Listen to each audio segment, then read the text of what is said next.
जय गुरुदेव। भगवान शिव शंकर इस संसार में निरंतर सबका कल्याण करते हैं। लोक मंगल के देवता हैं भगवान शिव शंकर। उन्होंने विश्व के कल्याण के लिए अपने कंठ में कालकूट विष धारण किया, अपने कंठ में विषधर भुजंग धारण किया। वे निरंतर लोक कल्याण के लिए ही अपना सर्वस्व अर्पित करते रहते हैं। भगवान शिव शंकर की दिव्य कथाएं शिव पुराण में हम सब लोग सुनते हैं। ज्योतिर्लिंग की कथाएं अत्यंत महनीय हैं। जो व्यक्ति 12 ज्योतिर्लिंगों की कथा जानता, सुनता और किसी को सुनाता है, उसके जीवन से पाप उसी तरह भाग जाता है जैसे गंगा स्नान करने से जीव पाप मुक्त हो जाए। जैसे सगर के पुत्रों पर गंगा जल पड़ जाने से वे तृप्त होकर के मोक्ष पद पा गए, उसी तरह जीव का कल्याण हो जाता है। आज इसी पावन प्रसंग में आपको भगवान शिव शंकर के दिव्य स्वरूप ओंकार स्वरूप का वर्णन करते हैं।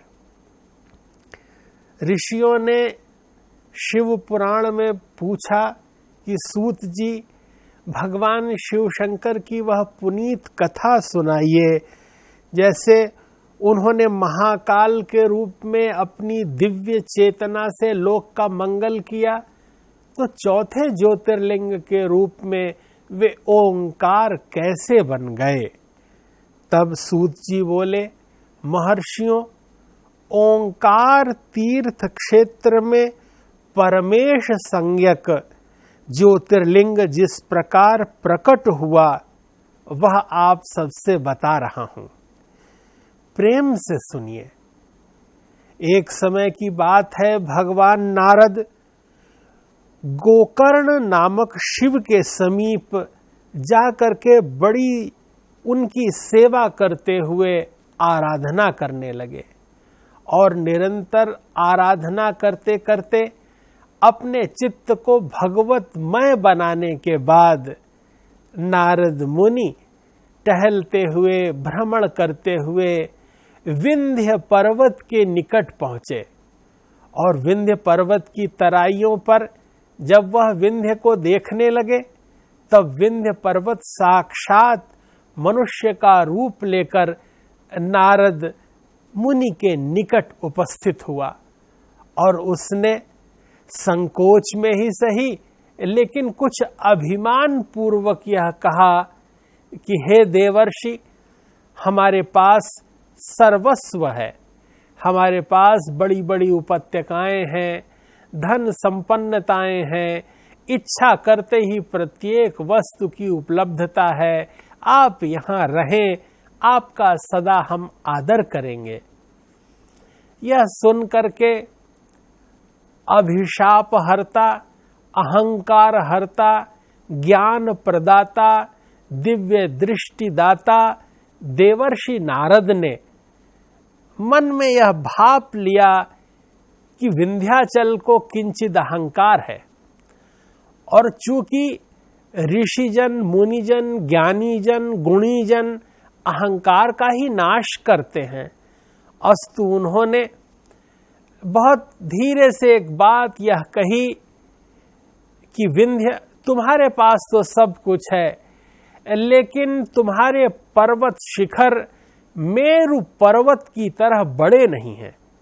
मेरु पर्वत के शिखर तो सीधे ही मानो स्वर्गलोक में प्रवेश करते हैं, लेकिन तुम्हारे शिखर अभी इतने बड़े नहीं हैं। और ये कह के वे अंतर्धान हो गए। विंध्याचल के मन में एक वेदना हुई, उसे लगा कि मेरे अंदर अभी भगवत प्रीति नहीं है, श्रेष्ठता नहीं आई है, अन्यथा देवर्षि इस तरह का संवाद न करते। और उसने मन में भगवान शिव शंकर की अर्चना वंदना करने का दृढ़ निश्चय किया और एक ऐसे स्थान पर उसने आकर भगवान शिव की अर्चना की जो स्थान माँ भगवती रेवा नर्मदा जी के द्वारा चारों ओर से अभिरक्षित है। बीच में एक पर्वत है जो ओंकार स्वरूप है। उस ओंकार स्वरूप पर्वत पर आकर के विंध्याचल पर्वत ने 6 मास तक बिना हिले डुले अनवरत भगवान शिव शंकर में अपनी चित्त चेतना को समाहित करके ध्यानावस्थित रूप से भगवान शिव का भजन किया। विंध्याचल की साधना से प्रसन्न होकर भगवान शिव शंकर वहां प्रकट हो गए और प्रकट होकर विंध्य से कहा, वरम ब्रूहि, विंध्य तुम वर मांगो, मैं तुम्हारी साधना से बहुत प्रसन्न हूं। तब भगवान के दर्शन मात्र से विंध्य के मन में श्रेष्ठ बनने की लालसा मानो तिरोहित हो गई। भगवान का दर्शन करने मात्र से मांगने की इच्छा समाप्त हो जाती है। सज्जनों में सद्गुण आने लगते हैं और उसके प्रभाव से मलिनता, दूसरे को नीचा दिखाने का भाव, हेयता और पर पीड़न करने का क्रूर मन सहज ही विलुप्त हो जाता है। विंध्य ने भगवान शिव शंकर को प्रणाम निवेदित करते हुए कहा, भगवन, जिस विधि मेरा कल्याण हो, जो मेरे लिए उचित हो, अभीष्ट हो, ऐसा आशीष प्रदान करने की कृपा करें। भगवान शिव शंकर प्रसन्न हो गए। उनका भक्त ऐसा ही होना चाहिए। और उसी क्षण अन्य ऋषि महर्षि भी वहां आ गए। सभी ने भगवान को प्रणाम किया और ये प्रार्थना की कि विश्व मानवता के लिए, लोक कल्याण के लिए इस ओंकार नामक पर्वत पर भगवान शिव ज्योतिर्लिंग रूप में अवस्थित हो जाएं। और भगवान शिव शंकर ने सबकी बात मान ली। भगवान शिव शंकर ओंकारेश्वर बन गए और ओंकारेश्वर में मध्य प्रदेश की इस पावन धरा पर, नर्मदा नदी के पावन पुलिन पर वे सदा सदा के लिए लोक मंगल करते हुए अवस्थित हैं। वहां जो एक ही ओंकार लिंग था वह 2 स्वरूपों में विभक्त हो गया। प्रणव में जो सदाशिव थे वे ओंकार नाम से विख्यात हुए और पार्थिव मूर्ति में जो शिव ज्योति प्रतिष्ठित हुई उसकी परमेश्वर संज्ञा हुई। परमेश्वर को ही अमलेश्वर भी कहते हैं।